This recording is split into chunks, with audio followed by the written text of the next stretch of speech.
ஓம் சாந்தி. இன்றைய முரளி 12/7/2025. பாப்தாதா, மதுபன். இனிய குழந்தைகளே, நீங்கள் உண்மையான வைணவர்களாக வேண்டும். உண்மையான வைணவர்கள் உணவின் பத்தியத்தோடு பவித்திரமாகவும் இருப்பார்கள். கேள்வி: எந்த கெட்ட குணம் நல்ல குணமாக மாறிவிட்டால் படகு கரை சேர முடியும்? பதில்: அனைத்திலும் பெரிய அவகுணம் மோகம். மோகத்தின் காரணத்தால் உறவுகளின் நினைவு தொல்லை கொடுக்கிறது. ஒருவருடைய உறவினர் யாராவது இறந்தால் 12 மாதங்கள் வரை அவரை நினைத்து கொண்டே இருக்கிறார்கள். முகத்தை மறைத்து அழுது கொண்டே இருக்கிறார்கள். நினைவு வந்து கொண்டே இருக்கிறது. அதே போல தந்தையின் நினைவு தொல்லை கொடுத்தால் இரவு பகலாக நீங்கள் தந்தையை நினைவு செய்தால் உங்கள் படகு கரை சேரும். எப்படி லௌகீக சொந்தங்களை நினைவு செய்கிறீர்களோ அதே போல தந்தையை நினைவு செய்தால் ஆகா சௌபாக்கியம். ஓம் சாந்தி.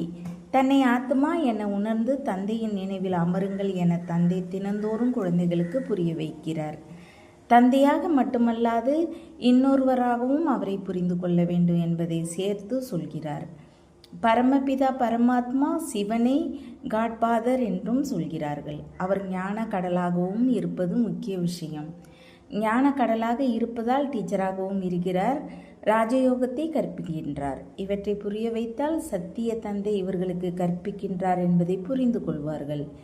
இவர் நடைமுறை விஷயங்களை சொல்கிறார். இவர் அனைவருக்கும் தந்தையாகவும் இருக்கிறார், டீச்சராகவும் இருக்கிறார், சத்துக்கதை கொடுக்கும் வள்ளலாகவும் இருக்கிறார். இவரை ஞானம் நிறைந்தவர் என்று சொல்கிறார்கள். இவர் தந்தை, டீச்சர், பதித்த பாவனர் மற்றும் ஞானக்கடல். முதலில் தந்தையின் புகழை பாட வேண்டும். அவர் நமக்கு கற்பிக்கின்றார். நாம் பிரம்மகுமார் குமாரிகள். பிரம்மாவும் சிவபாபாவின் படைப்பு. இப்போது இருப்பது சங்கமயுகம். ராஜயோகத்தை கற்பதே குறிக்கோள். அவர் நமக்கு ராஜயோகத்தை கற்பிக்கின்றார்.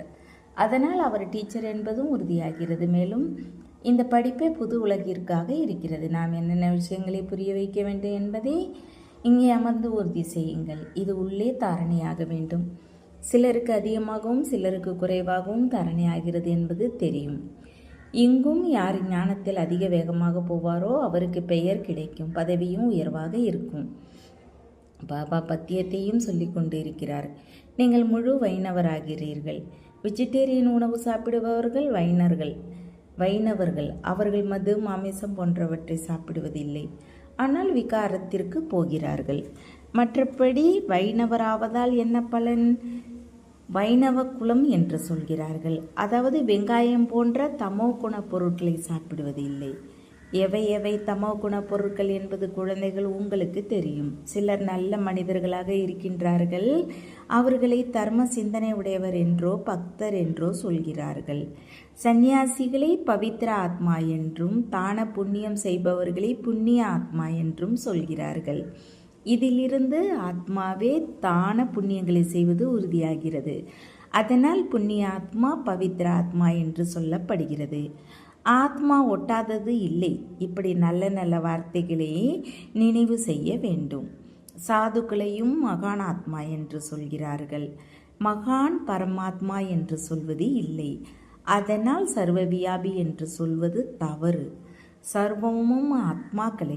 அனைவருக்குள்ளும் ஆத்மா இருக்கிறது. மரத்திலும் ஆத்மா இருப்பதை நன்கு படித்தவர்கள் விளக்கி சொல்வார்கள். 84 லட்சம் உயிரினங்கள் இருக்கின்றன. அவற்றில் ஆத்மா இருக்கிறது. ஆத்மா இல்லை என்றால் எப்படி விருத்தி ஏற்படும்? மனித ஆத்மா ஜடப்பொருளில் பிரவேசமாக முடியாது.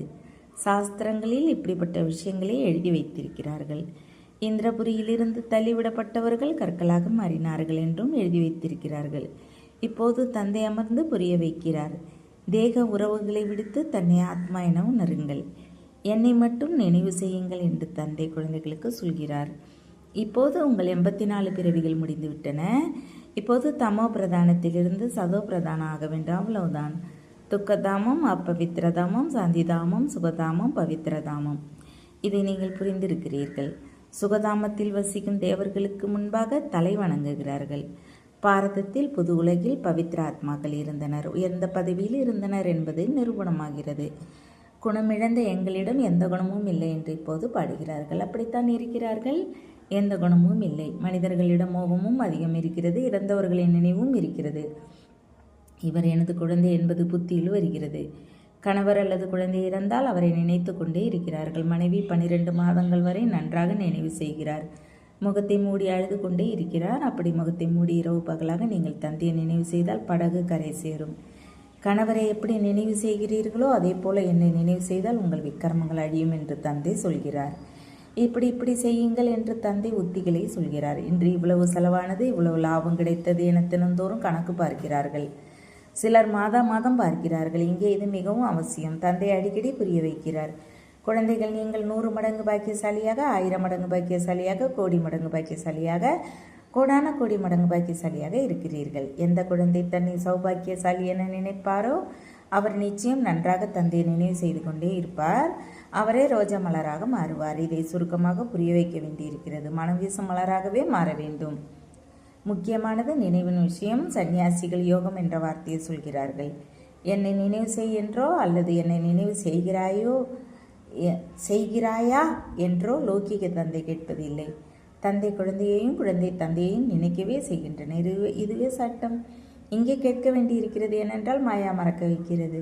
இங்கே வருகிறார்கள், நாம் தந்தையிடம் போகிறோம் என உணர்கிறார்கள். அதனால் தந்தையின் நினைவு இருக்க வேண்டும். அதற்காக தந்தை சித்திரங்களையும் உருவாக்குகிறார். அவையும் கூடவே இருக்க வேண்டும். முதலில் எப்போதும் தந்தையின் புகழை சொல்லி ஆரம்பியுங்கள். இவர் நமது தந்தையாக இருக்கிறார். உண்மையில் இவர் அனைவருக்கும் தந்தையாக இருக்கிறார். அனைவருக்கும் சத்கதி வழங்கும் வள்ளலாக, ஞானக்கடலாக, ஞானம் நிறைந்து இருக்கிறார். தந்தை நமக்கு சிருஷ்டி சக்கரத்தின் முதல் இடைக்கடைசி ஞானத்தை கொடுக்கிறார். அதனால் நாம் முக்காலத்தையும் அறிந்தவராகிறோம். இந்த உலகில் எந்த மனிதரும் முக்காலத்தையும் அறிய முடியாது. இந்த லட்சுமி நாராயணரும் முக்காலத்தை அறியவில்லை. அவர்கள் முக்காலத்தையும் அறிந்து என்ன செய்வார்கள்? நீங்கள் ஆகிறீர்கள், பிறரையும் அப்படி ஆக்குகிறீர்கள்.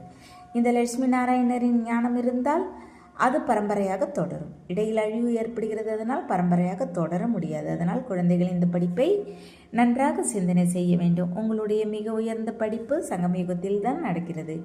நீங்கள் நினைவு செய்யாத பொழுது, தேகாபிமானத்திற்கு வரும்பொழுது மாயா கன்னத்தில் அறைகிறது. நீங்கள் 16 கலைகள் சம்பூர்ணமாகும் பொழுது விநாசம் தயாராகும்.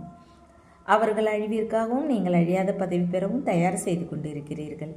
கௌரவர்களுக்கும் பாண்டவர்களுக்கும் சண்டை நடக்கவில்லை. கௌரவர்களுக்கும் யாதவர்களுக்கும் நடக்கிறது. நாடகப்படி பாகிஸ்தானும் உருவானது. உங்களுக்கு எப்போது பிறவி கிடைத்ததோ அப்போதே அதுவும் ஆரம்பமானது. இப்போது தந்தை வந்திருப்பதால் எல்லாம் நடைமுறைக்கு வர வேண்டும்.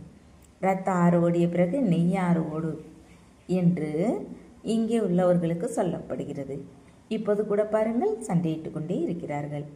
இந்த நகரத்தை எங்களுக்கு கொடுங்கள், இல்லையென்றால் யுத்தம் செய்வோம். இந்த வழியே போகாதீர்கள், இது எங்கள் பாதை என்று சொல்கிறார்கள்.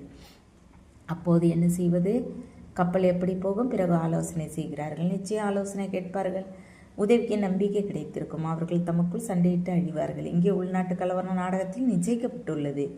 இனிமையான குழந்தைகளை, நீங்கள் மிகப்பெரிய புத்திசாலி ஆகுங்கள் என்று இப்போது தந்தை சொல்கிறார். இங்கிருந்து வெளியே வீடு சென்றவுடன் மறக்காதீர்கள், வருமானத்தை சம்பாதிக்கவே இங்கே நீங்கள் வருகின்றீர்கள். சின்னஞ்சிறு குழந்தைகளை அழைத்து வந்தால் அவர்களின் பந்தனத்தில் இருக்க நேரிடும்.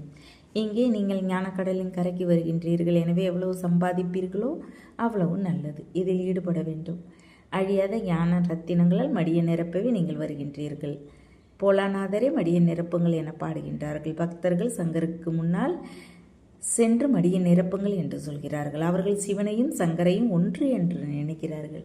சிவசங்கர மகாதேவன் என்று சொல்கிறார்கள். அதனால் மகாதேவர் பெரியவராகிறார். இப்படி சின்ன சின்ன விஷயங்கள் அதிகம் புரிந்து கொள்ள வேண்டியிருக்கின்றன. இப்போது நீங்கள் பிராமணர்கள், ஞானம் கிடைத்து கொண்டே இருப்பது குழந்தைகள் உங்களுக்கு புரிய வைக்கப்படுகிறது. படிப்பால் மனிதர்கள் திருந்துகிறார்கள். நடத்தையும் நன்றாக மாறுகிறது. இப்பொழுது நீங்கள் படிக்கின்றீர்கள். யார் அதிகம் படித்து பிறருக்கு கற்பிப்பாரோ அவரது மேனஸும் நன்றாக இருக்கும். எல்லோரையும் விட நல்ல பண்புகள் மம்மா பாப்பாவிடம் இருக்கின்றன என்று நீங்கள் சொல்வீர்கள். இவர் பெரிய அம்மாவாக இருக்கிறார். இவருக்குள்ள பிரவேசமாகி குழந்தைகளை படைக்கின்றார். தாய் தந்தை இணைந்து இருக்கிறார்கள். எவ்வளவு மறைமுக விஷயம். நீங்கள் எப்படி படிக்கின்றீர்களோ அப்படியே மம்மாவும் படித்தார். அவரை தத்தெடுத்தார். புத்திசாலியாக இருந்தார். அதனால் நாடகப்படி சரஸ்வதி என்ற பெயரும் கிடைத்தது. பிரம்மபுத்திரா பெரிய நதி. பிரம்மபுத்திரா நதியும் கடலும் சந்திக்கும் இடத்தில் மேலான் நடக்கிறது. இவர் பெரிய நதியாக இருப்பதோடு தாயாகவும் இருக்கிறார். இனிமேலும் இனிய குழந்தைகள், உங்களை எவ்வளவு உயர்ந்த நிலைக்கு அழைத்து செல்கிறார். தந்தை குழந்தைகள் உங்களையே பார்க்கின்றார். அவர் யாரையும் நினைவு செய்ய வேண்டியதில்லை. இவரது ஆத்மாவிற்கு தந்தையை நினைவு செய்ய வேண்டும். நாங்கள் இருவரும் குழந்தைகளை பார்க்கிறோம் என்று தந்தை சொல்கிறார். ஆத்மா நான் சாட்சியாக இருந்து பார்க்க வேண்டியதில்லை. எனினும் தந்தையோடு இருப்பதால் நானும் அப்படியே பார்க்கிறேன். தந்தையோடு இருக்கின்றேன் தானே, நான் அவரது குழந்தை. அதனால் கூட இருந்து பார்க்கின்றேன். நான் எல்லாவற்றையும் செய்வதைப் போல உலகின் எஜமானராகி சுற்றி வருகின்றேன். நான் திருஷ்டி கொடுக்கின்றேன். தேகம் உட்பட அனைத்தையும் மறக்க வேண்டியிருக்கிறது. மற்றபடி தந்தையும் குழந்தையும் ஒன்றாகின்றோம். எனவே நன்றாக முயற்சி செய்யுங்கள் என்று தந்தை சொல்கிறார். உண்மையில் மம்மா பாப்பா எல்லோரையும் விட அதிக சேவை செய்கிறார்கள். வீட்டிலும் தாய் தந்தை அதிகம் சேவை செய்கிறார்கள் தானே. சேவை செய்பவர்கள் நிச்சயம் உயர்ந்த பதவியும் பெறுவார்கள். அதனால் அவர்களை பின்பற்ற வேண்டும். தந்தை எப்படி அபகாரிகளுக்கும் உபகாரம் செய்கிறாரோ அப்படி நீங்களும் தந்தையை பின்பற்ற வேண்டும். இதன் அர்த்தத்தை புரிந்து கொள்ள வேண்டும். என்னை நினைவு செய்யுங்கள், வேற யார் சொல்வதையும் கேட்காதீர்கள் என்று தந்தை சொல்கிறார். யாராவது ஏதாவது சொன்னால் கேட்டும் கேளாமல் இருந்து விடுங்கள். நீங்கள் புன்னகையோடு இருந்தால் அவர் தாமாகவே குளிர்ந்து விடுவார். யாராவது கோபப்பட்டால் நீங்கள் அவர் மீது மலர் தூவுங்கள் என்று தந்தை சொல்கிறார். நீங்கள் அபகாரம் செய்கிறீர்கள், நான் உபகாரம் செய்கிறேன் என்று சொல்லுங்கள். முழு உலகின் மனிதர்களும் எனது அபகாரிகள் என்று தந்தை தானே சொல்கிறார். என்னை சர்வ வியாபி என்று சொல்லி எவ்வளவு நிந்தனை செய்கிறார்கள். நானும் எல்லோருக்கும் உபகாரம் செய்கின்றேன். குழந்தைகள் நீங்களும் எல்லோருக்கும் உபகாரம் செய்பவர்கள். நாம் என்னவாக இருந்தோம், இப்போது என்னவாக மாறுகின்றோம் என்பதை எண்ணி பாருங்கள். உலகின் அதிபர் ஆகுகிறீர்கள். இது நினைவிலும் கனவிலும் இல்லாமல் இருந்தது. பலருக்கு வீட்டில் இருந்தபடியே காட்சிகள் கிடைத்தன. எனினும் காட்சியால் எதுவும் நடப்பதில்லை. மெல்ல மெல்ல மரம் வளர்ந்து கொண்டே இருக்கிறது. இந்த புதிய தேவ மரம் ஸ்தாபனையாகிறது. நமது தேவ மலர்களின் தோட்டம் உருவாகி கொண்டு இருப்பது குழந்தைகளுக்கு தெரியும். சத்தியுகத்தில் தேவர்களே இருந்தார்கள். அவர்களே பிறகு வர வேண்டும். சக்கரம் சுற்றி கொண்டே இருக்கிறது. 84 பிறவிகளையும் அவர்களே எடுப்பார்கள். மற்ற ஆத்மாக்கள் எங்கிருந்து வருவார்கள்? நாடகத்தில் எந்த ஆத்மாக்கள் இருக்கின்றார்களோ அவர்களில் யாரும் நடிப்பிலிருந்து விடுபட முடியாது. இந்த சக்கரம் சுற்றி கொண்டே இருக்கின்றது. ஆத்மா ஒருபோதும் சுருங்காது. சிறியது பெரியதாக மாறாது. தந்தை அமர்ந்து இனிய குழந்தைகளுக்கு புரிய வைக்கின்றார். குழந்தைகளே சுகத்தை கொடுப்பவராகுங்கள் என்று சொல்கின்றார். உங்களுக்குள் சண்டை போடக்கூடாது என்று வீட்டில் அம்மா சொல்கிறார் தானே. நினைவு யாத்திரை மிகவும் எளிது என்று எல்லையற்ற தந்தையும் குழந்தைகளுக்கு சொல்கின்றார். அந்த யாத்திரையை ஜென்ம ஜென்மங்களாக செய்து வந்தீர்கள். இருந்து ஏணியில் கீழே இறங்கி பாவாத்மாக்களாக மாறி வந்தீர்கள். இது ஆன்மீக யாத்திரை என்று தந்தை சொல்கிறார். நீங்கள் இந்த மரணலோகத்திற்கு திரும்பி வரக்கூடாது. அந்த யாத்திரையிலிருந்து திரும்பி வருகின்றீர்கள். பிறகு எப்படி இருந்தார்களோ அப்படியே ஆகின்றீர்கள். நாம் சொர்க்கத்திற்கு போவது உங்களுக்கு தெரியும். சொர்க்கம் இருந்தது மீண்டும் வரும். இந்த சக்கரம் சுற்ற வேண்டும். உலகம் ஒன்றுதான், மற்றபடி நட்சத்திரங்களில் எந்த உலகமும் இல்லை. மேலே சென்று பார்க்க எவ்வளவு தலையில் முட்டிக்கொள்கிறார்கள். தலையில் முட்டிக்கொண்டு இருக்கும் பொழுதே மரணம் முன்னால் வரும். இது எல்லாம் அறிவியல். மேலே போனால் என்னாகும்? மரணம் முன்னால் நிற்கிறது. ஒரு பக்கம் மேலே சென்று தேடுகிறார்கள், இன்னொரு பக்கம் மரணத்திற்காக குண்டுகளை தயாரிக்கிறார்கள். எப்படி இருக்கிறது என்று மனிதர்களின் புத்தியை பாருங்கள். யாரோ பிரேரணை கொடுப்பதாக உணர்கிறார்கள். உலகம் யுத்தம் நிச்சயம் நடக்க வேண்டும் என்று தாமே சொல்கிறார்கள். இது அதே மகாபாரத யுத்தம். இப்போது குழந்தைகள் நீங்களும் எவ்வளவு முயற்சி செய்வீர்களோ அவ்வளவே நன்மைகள் செய்வீர்கள்.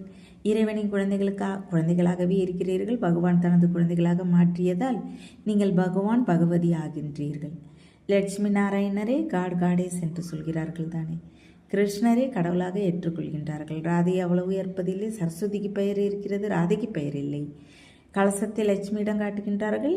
இந்த தவறையும் செய்திருக்கின்றார்கள். சரஸ்வதிக்கும் அநேக பெயர்களை வைத்திருக்கின்றார்கள். அவை நீங்களே. தேவிகளுக்கும் பூஜை நடக்கிறது.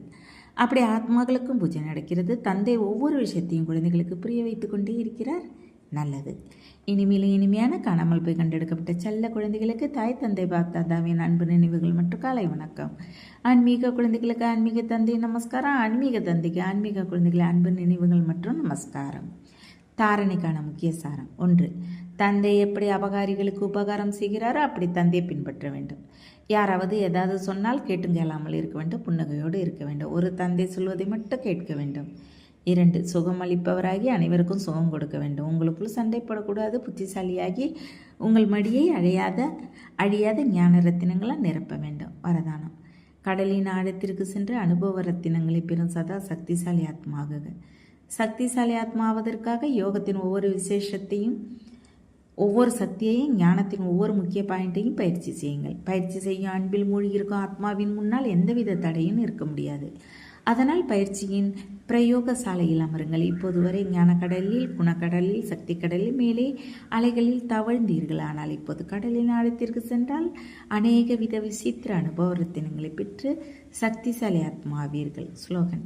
அசுத்தமே விகார வடிவ பூதங்களை அழைக்கிறது. அதனால் எண்ணத்திலும் சுத்தமாகுங்கள். அவ்யக்த செய்கை. எண்ணத்தின் சக்தியை சேமித்து உயர்ந்த செவிக்கு நிமித்தமாகுங்கள். பிரம்ம பாபா விசேஷமாக உயர்ந்த எண்ணங்களை எண்ணங்களால் குழந்தைகளை அழைத்தார், அதாவது படைத்தார். இந்த எண்ணத்தின் படைப்பும் குறைந்தது கிடையாது. உயர்ந்த சக்திசாலி எண்ணங்கள் பிரேரணை கொடுத்து பலவித தர்மங்களின் திரைக்குள் இருந்து எடுத்து அருகில் கொண்டு வந்தது. அப்படி குழந்தைகள், நீங்களும் உயர்ந்த சக்திசாலி எண்ணங்கள், உங்கள் எண்ணங்களின் சக்தியை அதிகமாக செலவழிக்காதீர்கள். உயர்ந்த சக்திசாலி எண்ணங்கள் உடையவராகுங்கள். உங்கள் எண்ணங்களின் சக்தியை அதிகமாக செலவழிக்காதீர்கள், வீணாக இழக்காதீர்கள். அப்போது உயர்ந்த எண்ணங்களால் கிடைக்கும் பிராப்தியும் உயர்வாகவே கிடைக்கும். ஓம் சாந்தி. தேங்க்ஸ் பாப்பா.